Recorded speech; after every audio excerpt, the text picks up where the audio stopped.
Buenos días, chicos. Vamos a encontrarnos hoy para poder hablar de otro grupo de bacterias que son las conocidas como enterobacterias, ¿sí?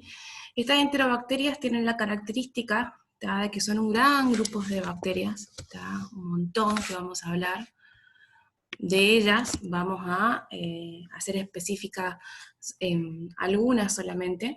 Son bacterias que tienen una gran importancia porque tienen más que nada una mayor importancia en las infecciones intrahospitalarias, y dentro de estas infecciones intrahospitalarias ya están presentando una alta resistencia a los antibióticos.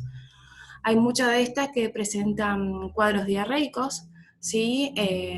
Más que nada algunas son diarreas autolimitadas y van a producir diferentes tipos de diarrea según dónde vayan a actuar, si a nivel del intestino delgado o si a nivel del colon. Depende de la ubicación del patógeno, va a ser obviamente el tipo de bacteria, el tipo de diarrea.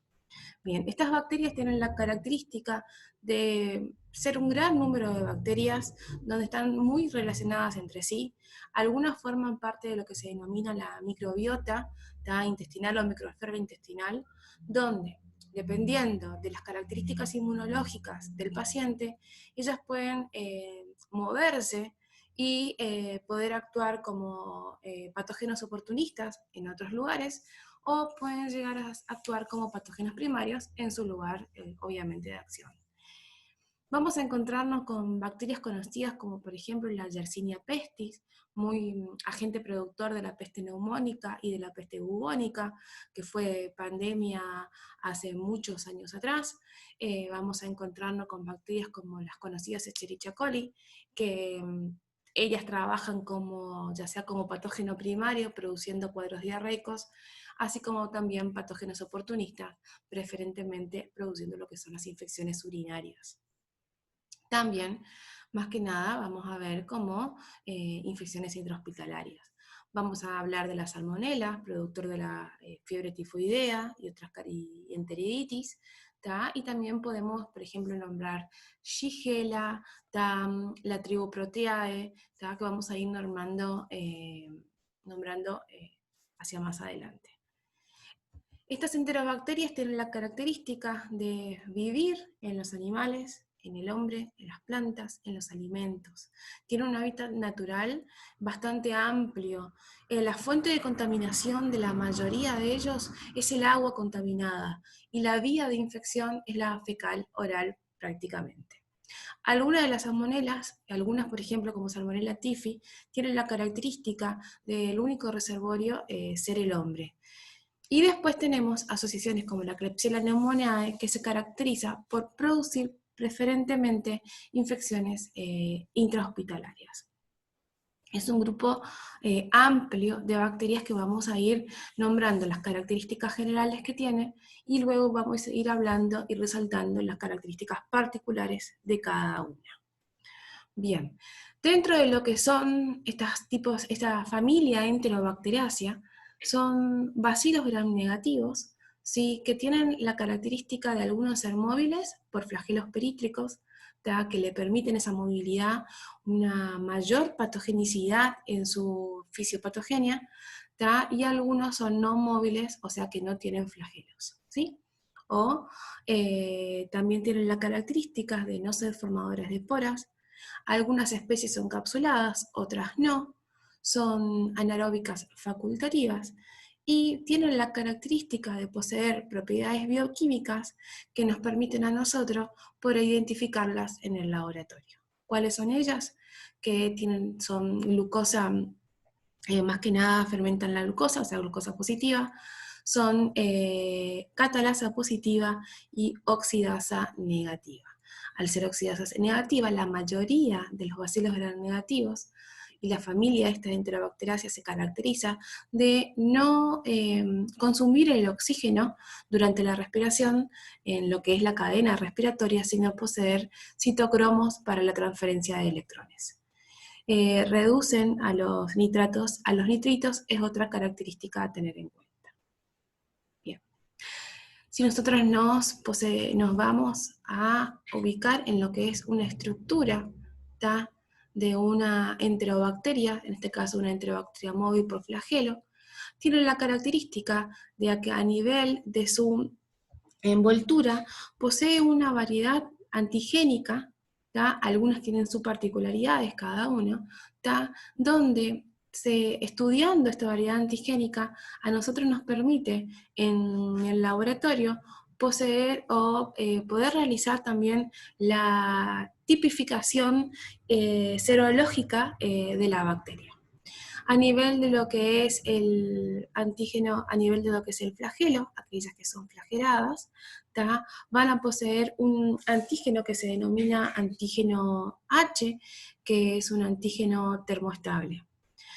Aquellas que son capsuladas, ¿tá? Van a poseer un antígeno K o antígeno de la cápsula, ¿tá? Que a nivel de lo que es salmonela, va a ir cambiando. Este antígeno K cambia a otro nombre, pero es el antígeno K de la cápsula. Y luego ese antígeno K capsular, luego de este antígeno K vamos a tener los antígenos somáticos, ¿tá? Que están acá. Más que nada este antígeno somático está muy relacionado también con los lipopolisacáridos, y tiene la característica también de ser termoestable, antígeno somático también conocido como antígeno O. Cada uno le permite la caracterización y la tipificación de cada una de las bacterias. Bien, dentro de lo que son los determinantes de patogenicidad, o sea, cada bacteria va a tener a su vez su determinante de patogenicidad. Pero en general, estos determinantes de patogenicidad vamos a tener los estructurales y metabólicos. Dentro de los estructurales vamos a tener la cápsula. La cápsula le permite, más que nada, aquellas que tienen cápsula le producen una mayor patogenicidad, porque promueve, más que nada, la invasividad de la cepa. ¿Tá? Por ejemplo, la Escherichia coli, preferentemente las meningitis neonatales. Aquellas que son flagelares, obviamente, tienen el antígeno H en su estructura. Luego tenemos lo que son las fimbrias. Después tenemos compuestos como son los sideróforos. Estos sideróforos tienen la característica de... estos sideróforos tienen la característica de ser moléculas pequeñas que lo que hacen es robar al hierro y formar complejos, y lo que hacen es los incorporas y lo hidroliza de una mejor manera, y luego ese hierro lo libera al citoplasma. Luego tenemos los plásmidos de resistencia a drogas, que tienen la característica de que forma una gran resistencia a los antibióticos, y estas bacterias pueden heredarle a otros grupos de bacterias de diferentes especies. Luego tenemos metabólicos, como ser las endotoxinas, son toxinas que actúan en el interior, las enterotoxinas, las citotoxinas y las hemolicinas. Todo tipo de bacterias actúan con diferentes tipos de toxinas. Normalmente las que actúan a nivel del intestino delgado actúan con toxinas produciendo los desbalances electrolíticos. Entonces, todas estas determinantes de patogenicidad le permite o le da la capacidad o invasión de la bacteria hacia lo que es el epitelio intestinal. Acá si nos vemos esta estructura, vamos a ver lo que es la enterobacteria. Algunas presentan flagelos, algunas, los más chiquitas, son las fimbrias, ¿sí? Luego tenemos lo que son a nivel de los sideróforos, que eran los que captaban al hierro, formaban un complejo y luego lo liberaban al citoplasma, ¿sí? El antígeno capsular. Este antígeno capsular tiene la característica, a su vez, de inhibir al complemento. Luego tenemos toxinas, que pueden ser endotoxinas o exotoxinas, el antígeno somático, ¿sí? Muy relacionado, como dijimos, a los lipopolisacáridos, que también pueden actuar como endotoxinas. Normalmente este tipo de bacteria produce más que nada infecciones intrahospitalarias como neumonías, meningitis neonatales, sepsis, infecciones urinarias, infecciones intestinales. Como ellos forman parte de la microbiota intestinal, como habíamos hablado anteriormente, ellos pueden moverse según factores estresantes e inmunológicos hacia cualquier parte del organismo. Más que nada, como les dije recién acá, están asociadas a infecciones intrahospitalarias y causan el 50% de la sepsis y el 70% de las infecciones urinarias. ¿Cuáles son los géneros que vamos a hablar? Para ello vamos a dividirle en dos grupos, en aquellas extraintestinales y en las intestinales, ¿estamos? O sea, en los patógenos primarios y en patógenos oportunistas. Dentro de los patógenos oportunistas vamos a tener Escherichia coli, Proteus mirabilis, Citrobacter frundi, un grupo que es TA, que significa que pertenece a esa tribu, TA, donde tenemos Klebsiella, Enterobacter y Serratia marcenenses. TA tienen la característica ellas de producir infecciones del tracto urinario, cistitis, respiratorias. La mayoría de estas son intrahospitalarias y de alta mortalidad. ¿Estamos? Y luego tenemos las patógenas primarias, donde vamos a hablar nuevamente de la Escherichia coli, ¿tá? Vamos a hablar Salmonella, Shigella, Yersinia y una nueva que se denomina Plasmodium shigelloide, que normalmente antes se la clasificaba dentro de lo que es la familia Vibronaceae, ¿sí? Hoy en día ya pertenece a la familia Enterobacteriaceae. Son un montón de bacterias que vamos a tener que empezar a hablar. Vayan comenzando a armar su apunte, sus preguntas, porque vamos a ir nombrando muchos nombres nuevos para ustedes. Bien, vamos a comenzar a hablar de las enterobacterias que actúan como extraintestinales. Los Escherichia coli tienen la característica de, según con qué tipo de fisiopatogenia ella va a actuar, tenemos aquellas que se van a comportar como oportunistas y aquellas que se van a quedar en el lugar y van a actuar como primaria, ¿sí? Vamos a comenzar a hablar con aquellas extraintestinales y las que se comportan como oportunistas.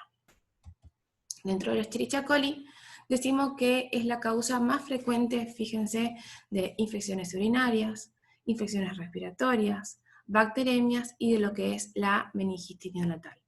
Esa meningitis neonatal es producida por una Escherichia coli K1, que es muy patógena y es de alta mortalidad para los recién nacidos. Y luego, más que nada, antes de seguir con las oportunistas, van a ver que más adelante vamos a nombrar los tipos de Escherichia coli que se quedan en el intestino y producen los diferentes tipos de infecciones entéricas, como por ejemplo la diarrea del viajero y otros tipos de diarrea. ¿Cuáles vamos a hablar más adelante? De la Escherichia coli enterotoxigénica, enteropatogénica, enteroinvasiva y la enterohemorrágica. ¿Sí?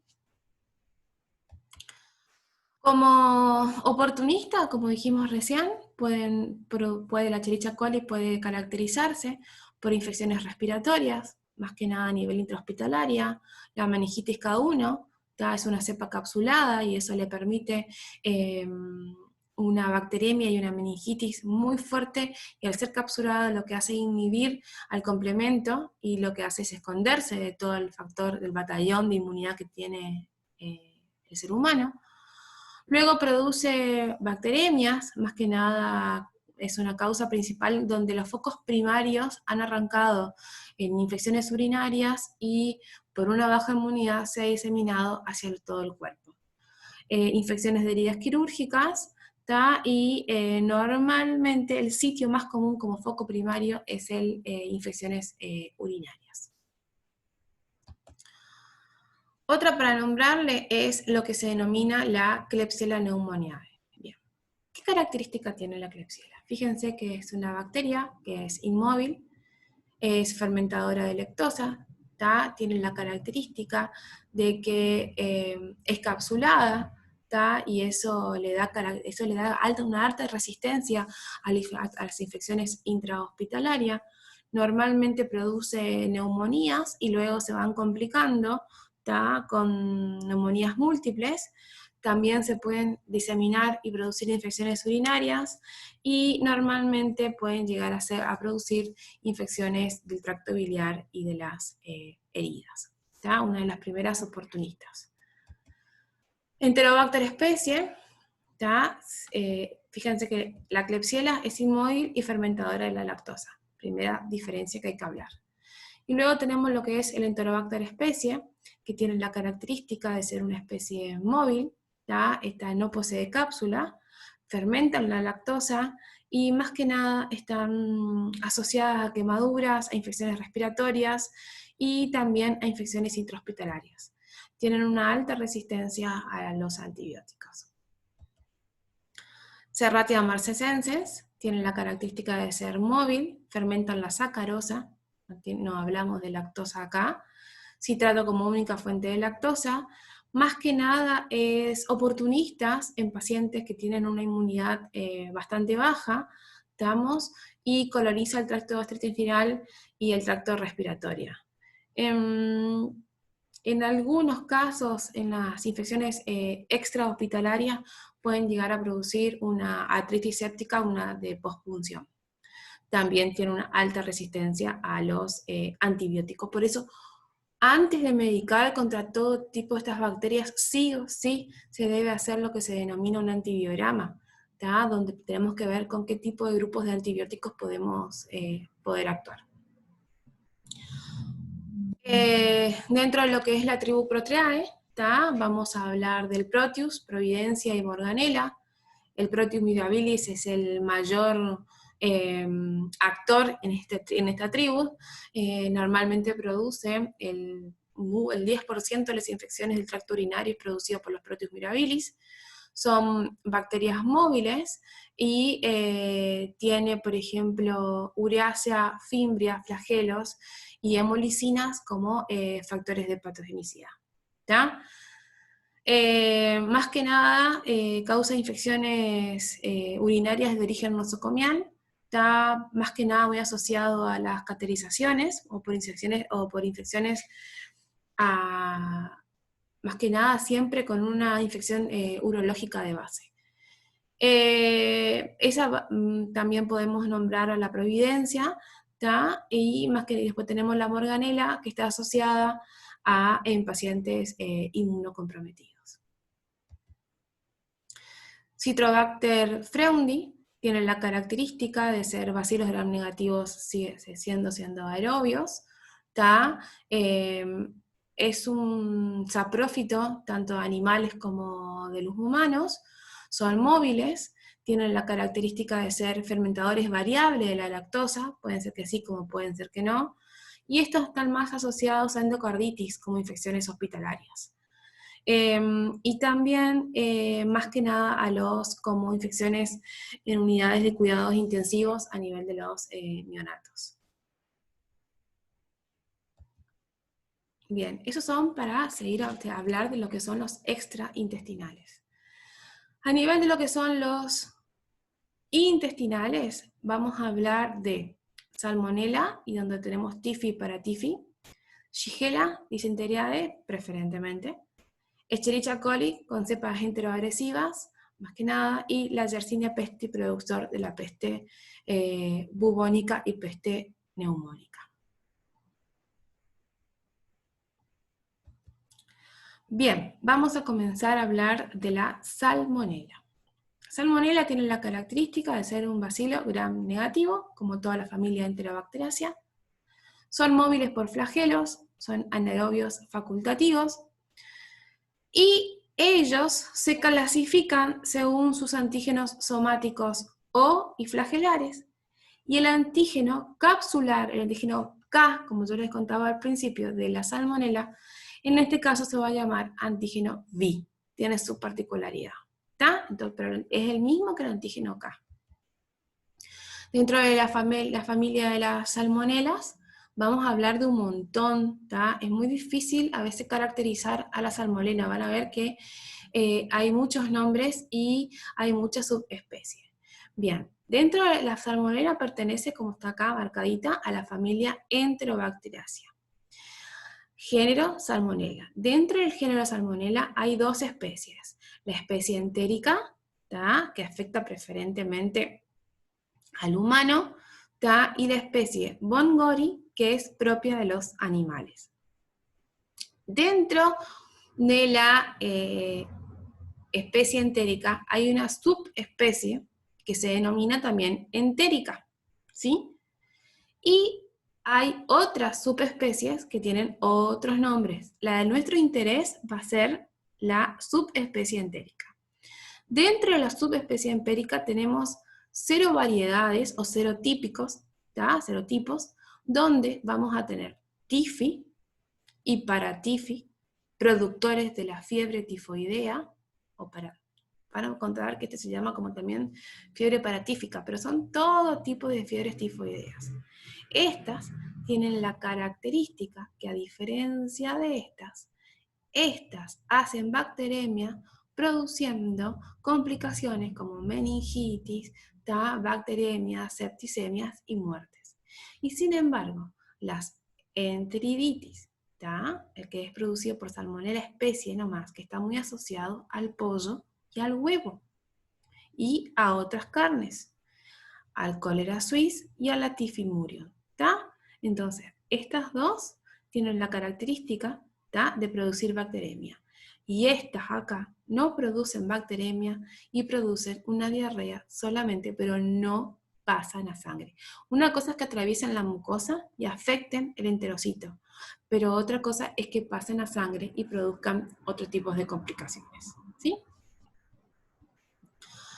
Como dijimos, la mayoría de las salmonelas tienen la fuente de infección, tienen lo que es la ingesta de agua y alimentos contaminados.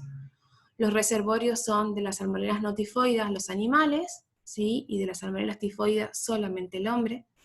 Fiebre tifoidea se transmite entre hombre y hombre, y las demás sí, a través de lo que son los alimentos contaminados. Dentro de lo que es la fisiopatogenia, depende mucho del inóculo, o sea, de la cantidad de salmonela que nosotros podamos haber ingerido. Tiene un inóculo de que más o menos, inóculos altos como 10 a la 6, 10 a la 9 bacterias, recién ya puede llegar a producir una diarrea llamativa, pero sin embargo, ¿por qué tenemos que saber esto? Porque Shigella, por ejemplo, que vamos a hablar más adelante, tiene la característica de que con inóculos bajitos, ¿sí? Produce mucha fisiopatogenia, mucha cantidad de sintomatología, ¿sí?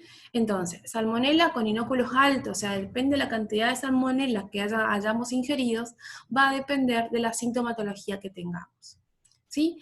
A su vez, va a depender mucho del pH gástrico también. Si el pH gástrico de la acidez gástrica está normal, normalmente es una de las barreras que va a ir frenando a la bacteria. Si esta persona tiene un pH gástrico está disminuido, normalmente, o ha aumentado, no está dentro del rango de lo normal, es una puerta de entrada mejor para que la bacteria pueda atravesar el tracto gastrointestinal.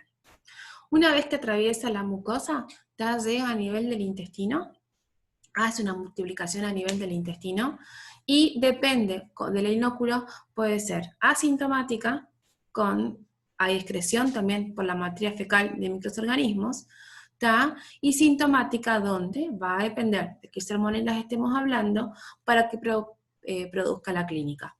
Fiebres tifoideas, más que nada son salmonella tifi, paratíficas son por la paratifi, y las enterocolitis, o conocidas como salmonelosis, son la salmonella especie. Bien, ¿cómo actúan las salmonelas? ¿Sí? Y ahí tenemos que diferenciar que la salmonella tifi y la paratifi son las que hacen bacteremia, y la salmonella especie son las que se quedan y actúan a nivel de los enterocitos. Bien, entonces hay una ingesta y una llegada al estómago. Una vez que atraviesa el estómago con todos los factores contra que tengan a nivel de la acidez, pueden desviar, llegan al intestino delgado, ¿tá? Y lo que hacen es adherirse a nivel de las microvellosidades, ¿tá? Preferentemente a nivel de las placas de Plecker.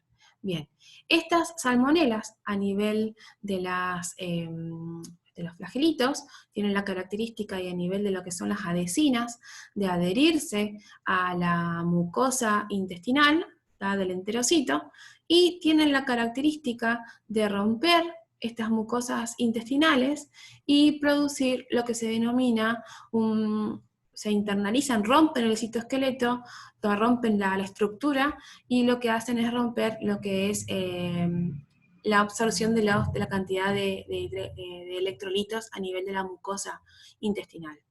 Una vez lo que se hacen es meterse hacia adentro, ¿tá? Se internalizan, y ahí comienzan a reproducirse, a producir lo que es la destrucción de los enterocitos, ¿sí?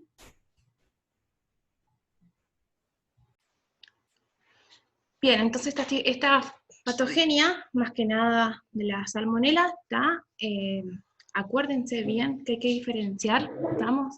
Entonces que la salmonela tifi y la paratifi es la que hace la bacteremia y es de gran importancia, porque solamente la salmonella especie, las que son las producidas, las enteriditis que producen diarreas a nivel intestinal, no hacen bacteremia, ¿está? Tienen una patogenia donde ellos, la regulación del anclaje, el englobamiento y la replicación, se deben a dos agregados de genes que ellos tienen que se denominan islote de patogenicidad. Cada uno tiene sus características. Esto produce que la respuesta inflamatoria limita la infección del tracto gastrointestinal, la que media la liberación de prostaglandina y obviamente estimula al AMP cíclico y la secreción activa de los líquidos. Pero más que nada, estos islotes de patogenicidad lo que hacen es tratar de escapar a la respuesta inmunitaria del hospedador. Lo que hacen es proteger a la bacteria. Y estoy quedando sin batería, Bien, si proseguimos, está esta salmonela, entonces si hablamos un poquito de la clínica que venimos nombrándole, entonces tiene la característica de producir entonces enterocolitis, ¿tá? En niños menores de 5 años preferentemente, y son las que más que nada por consumos de agua de alimento, agua contaminada, de alimento contaminado, está muy asociado, por ejemplo, a la carne cruda, ¿tá? Antes se decía que venía muy asociada a la cáscara de huevo. Hoy en día ya se sabe que no solamente es resistente en la cáscara de huevo, sino que también puede crecer dentro del huevo. Está muy asociada a la carne de pollo, por eso comer la carne de pollo en mal estado, o cruda, o muy poco cocida, también es uno de los mayor cantidad más que nada de contagio. Y otro de los factores donde nos podemos contagiar estas enterocolitis es, por ejemplo, a nivel cuando comemos salchicha. Cuando esa salchicha, por ejemplo, se congela y se descongela, a nivel de esa salchicha también pueden crecer las salmonelas y ser una de las productoras de las enterocolitis. Estas enterocolitis tienen la característica de entre las 3, 4, hasta las 12 horas tenemos un periodo de incubación y ya comienzan a producirse ese tipo de diarrea.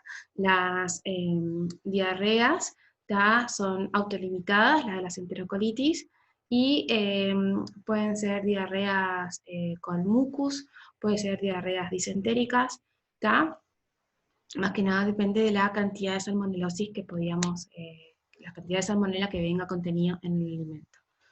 La fiebre entérica, sin embargo, la fiebre tifoidea tiene un periodo de incubación hasta 14 días. No solamente va a tener la sintomatología entérica, va a venir después, sino que comienzan con síntomas respiratorios, mareos, diarrea y constipación. Más que nada hay hepatoesplenomegalia, y ya en lo que es la fiebre tifoidea no se usa como diagnóstico el coprocultivo, sino lo que se usa es el hemocultivo para la determinación de Salmonella typhi y Paratifi. Luego tenemos la bacteremia, que es producido por Salmonella typhi paratifi, o de la cólera Swiss typhimurium también, es comúnmente encías son las que aparecen. Y después tenemos infecciones locales como pleuropulmonar, osteomielitis, y en algunos casos son portadores crónicos. Y esto es súper importante, porque estos portadores crónicos van a estar en las vías biliares. Estas salmonelas se mueven, salen por materia fecal y pueden a su vez contaminar las manos. Y es muy importante en las personas que manipulan alimento que ellos sean portadores crónicos. Capaz que no estén enfermos, pero tienen una mala higiene y al ser portadores de salmonelosis la transmiten a los alimentos y esos alimentos son fuente de contagio para las personas. Y es cuando estamos en las sintomatologías de varias personas. ¿Estamos?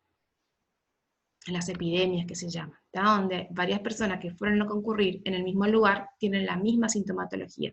Eso es muy característico de salmonelosis, ¿sí? Bien, vamos a las Shigella.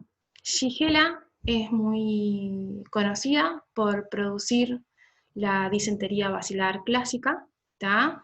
Es una de las que menos aparece, ¿tá? Las que más aparecen son la Flexneri, Boydii y Sonei, ¿tá? Pero si vamos a conocerlas un poquito microbiológicas, son bacilos gram negativos, son inmóviles, ¿sí? Bien, gran diferencia con salmonela, son no capsuladas, no fermentan lactosa ni glucosa. A ellos, a esta Shigella, se los dividió en 4 grupos serológicos. Dentro del grupo A está la Shigella dysenteriae, que tiene una toxina denominada Shiga, que después la vamos a nombrar a una toxina muy parecida en una Escherichia coli, donde produce la conocida como disentería basilar. Hay algo que tenemos que determinar nosotros. Cuando hablamos de diarrea, ¿sí? Tenemos que saber que vamos a decir diarrea cuando durante en el día el paciente tiene entre 4 a 5, 3 a 4 hasta 5 deposiciones por día. ¿Está? Ahí recién consideramos diarrea. Y tenemos que ver cómo es la consistencia de esa diarrea. Y tenemos que, como hablamos en parasitología, el tipo de diarrea que tenemos. La diarrea disentérica es la que viene acompañada de moco, sangre, ¿tá? Y en algunos casos de tenesmo, ¿sí? Y pujo, más que nada. Y después tenemos aquellas diarreas electrolíticas, donde eran más acuosas, donde dependiendo de qué afección o a qué intestino iba a actuar, producían los tipos de diarrea, ¿sí? Dentro de esta, lo que es si hablamos un poquito de lo que es la fisiopatología, bien, si hablamos un poquito de lo que es la fisiopatogenia, tiene la característica de que, acuérdense de que Shigella no forma parte de lo que es la microbiota intestinal, como lo hace, por ejemplo, la Escherichia coli, tiene la característica de que es una enfermedad donde con dosis muy baja puede llegar a producir una fisiopatogenia. Normalmente produce una alta reacción inflamatoria, entonces se necesita pedir leucocitos en materia fecal, para determinar, es bien característica. A diferencia, por ejemplo, de Salmonella o de Escherichia coli, ellas no arrancan con un cuadro diarreico profuso enseguida. Puede, por ejemplo, arrancar con cólico, diarrea, cólico, sangre, y recién puede producirse la deshidratación del paciente más o menos entre los 10-15 días. Y hay obviamente que la infección, depende del estado del paciente, es una infección autolimitada. Es de una alta transmisión de persona a persona, y como produce toxinas como fisiopatogenia, tiene la característica de producir la disentería. Normalmente es raro que los hemocultivos salgan positivos, pero lo que más que nada se pide es un recuento de leucocitos en materia fecal. Más que nada, depende de la virulencia de la cepa, como les digo, aparece el cuadro disentérico. En pacientes que están bien nutridos, con un buen estado inmunológico, se autolimita, y desnutrido o con baja inmunidad sí puede ser mortal. Acuérdense que esta en muy bajas dosis es infectante, a diferencia de lo que es salmonela.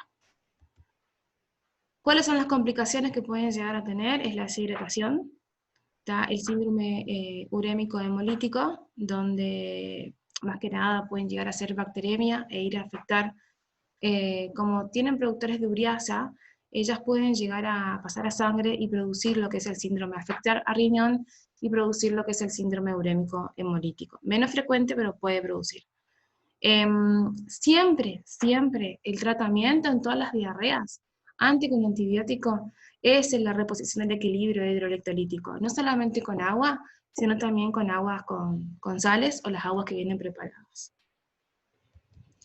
Bien, si comenzamos a hablar de las Escherichia coli, ¿sí? Acá vamos a tener que determinar que estas Escherichia coli, depende de cuál estemos hablando, va a ser la fisiopatogenia de cada una. Bien, como nosotros sabemos, las Escherichia coli son habitantes de la microbiota normal, ¿tá? O la flora normal de todos los humanos. Tienen la característica de que esta Escherichia coli es responsable de 3 tipos de infecciones en humanos. Como habíamos hablado, pueden actuar como infecciones del tracto urinario, como infecciones oportunistas, ¿tá? Pueden también como a nivel oportunista como una meningitis neonatal, que es la K1, que es la capsulada, y también pueden actuar como infecciones, más que nada intestinales, gastrointestinales, como son las diarreas. Bien, ¿cuáles son los factores de patogenicidad que tienen este tipo de bacterias? Tienen factores de patogenicidad como son las adhesinas, tienen los factores de patogenicidad que son las toxinas, tienen a su vez factores de patogenicidad como son las invasinas, y tienen factores de patogenicidad que son la motilidad, quimiotaxis y obviamente las toxinas que ya le comenzamos a nombrar. ¿Está?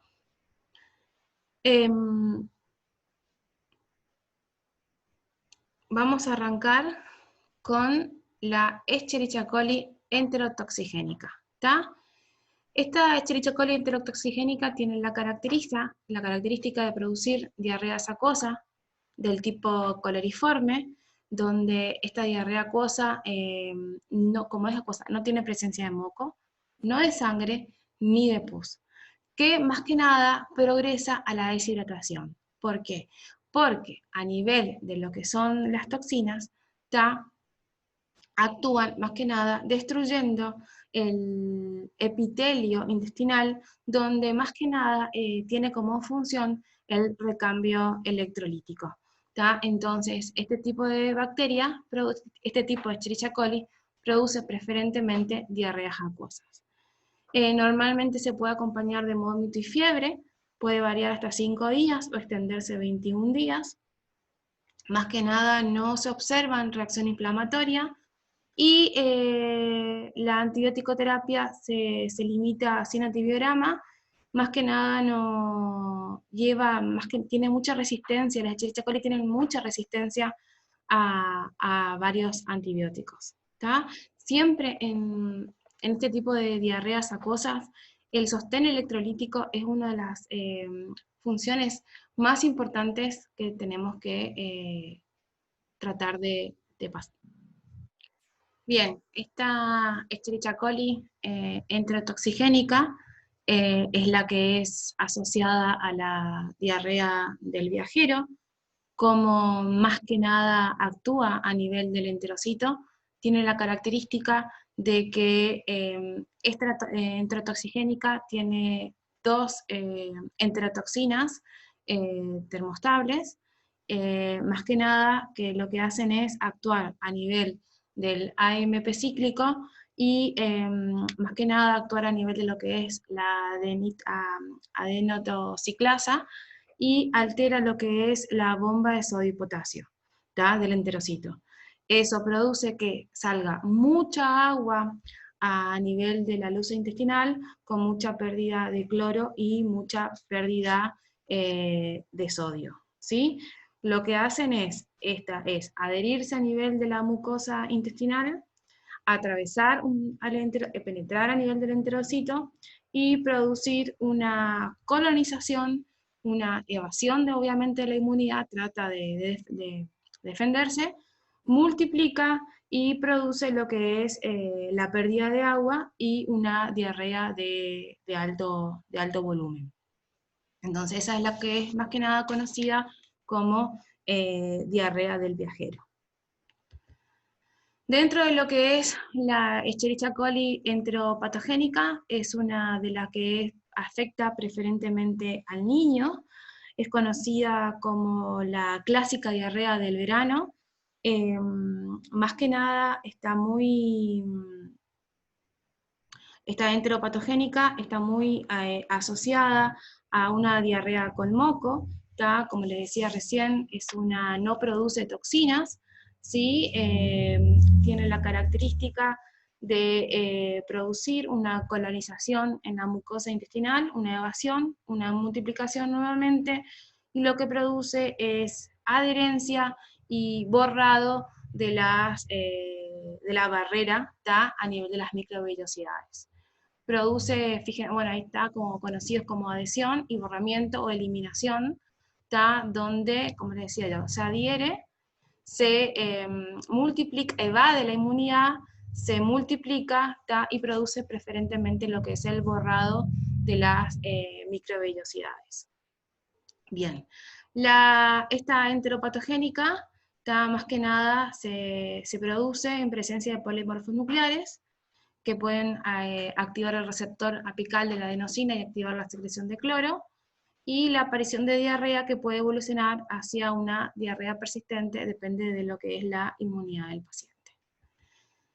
La Escherichia coli enteroinvasiva es una cepa muy semejante a lo que es Shigella, son inmóviles, tienen la característica de que dentro de lo que es la fisiopatogenia hay una penetración en el epitelio celular, nuevamente hay una multiplicación, un movimiento direccional a través del citoplasma y con extensión dentro de las células del epitelio adyacente, y la lesión ocurre más que nada en la mucosa colónica. Las manifestaciones clínicas son muy parecidas a lo que es shigelosis, hay diarrea, muco, cólico y tenesmo, hay reacción inflamatoria, o sea que a nivel de la materia fecal va a haber polimorfos nucleares. La fiebre puede estar presente y, como les decía recién, la materia fecal presenta polimorfos nucleares. No hay bacteremia, ¿sí? Hay que bien recalcar que en esta Escherichia coli no presenta bacteremias.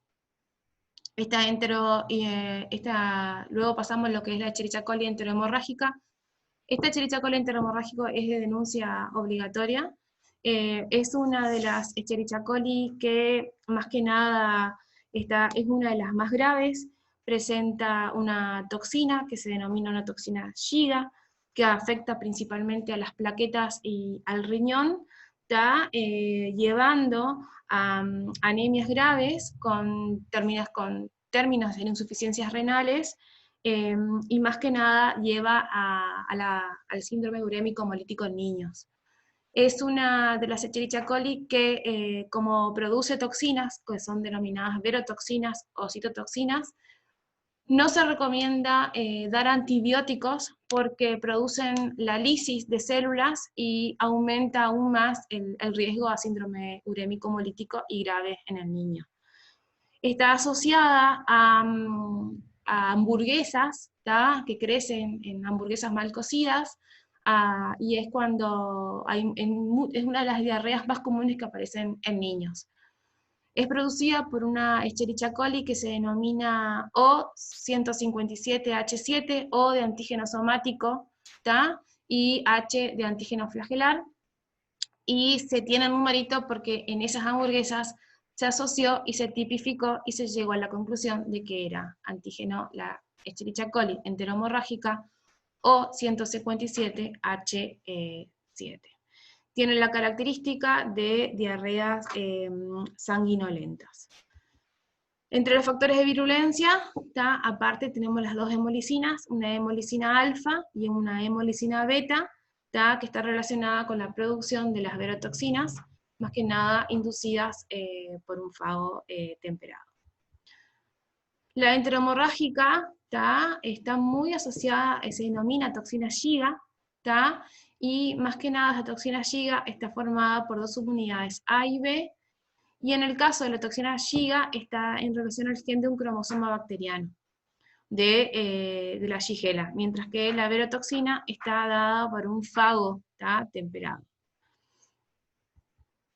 Y para terminar, vamos a ir terminando, tenemos lo que es la Yersinia pestis, es un bacilo gram negativo, es capsulada, tiene la característica de que produce la peste bubónica y la peste neumónica, también está muy asociada con una intoxicación alimentaria, donde los reservorios son roedores, cerdos, ovejas, caballos y animales de compañía, y tienen una fisiopatogenia donde van a nivel del hilo terminal, producen necrosis de la placa de Peyer y inflamación de los ganglios mesentéricos, produciendo enterocolitis, adenopatías mesentéricas y dolor abdominal.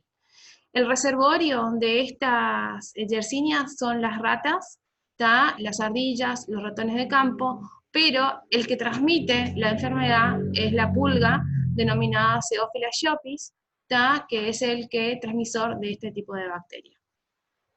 Tiene tres factores de patogenicidad importantes para nombrar, que son el antígeno capsular, la endotoxina y toxinas proteicas. Como les contaba hoy, son agentes etiológicos de la peste bubónica, que tiene una mortalidad del 50%, no hay una transmisión interpersonal, y una peste neumónica que tiene una mortalidad del 100%, más que nada. La prevención de todo este tipo de patógenos es la cuarentena, y el control, obviamente, de los roedores. La nueva especie que apareció es la denominada Pleisomona especie, es un habitante de estuario muy relacionado a las aguas dulces, más que nada el consumo está muy relacionado a diarreas por consumo de alimentos marinos, mal cocidos, y aguas contaminadas, y a viajes donde hay zona, en África, en Asia, en América es muy poco lo que hay, y más que nada produce un cuadro de gastroenteritis, septicemia, meningitis en inmunodeprimidos, y también puede afectar a ojos y a heridas quirúrgicas. Si hablamos un poquito de lo que son los antibióticos que vamos a dar, después vamos a dar una clase de lo que es la resistencia a los antibióticos mediante diferentes tipos de producciones. Dentro de lo que son las enterobacterias, debemos realizar siempre un antibiograma, dada la alta resistencia que hay entre los grupos beta-lactámicos, quinolonas y demás, para determinar si se puede dar o no este tipo de antibiótico. Este antibiograma nos permite a nosotros realizar un esquema tentativo de sensibilidad a antibióticos, donde lo que primero colocamos para ver la resistencia son quinolonas, fluoroquinolonas, aminopenicilinas y las cefalosporinas de segunda generación. ¿Sí? Bien, es un tema que es un poco más largo, es un tema que es más complicado, hay muchas bacterias para nombrar. Si tienen alguna duda, no duden en hacerlo por el foro, y si necesitan alguna explicación más, no duden en pedirla. Muchísimas gracias.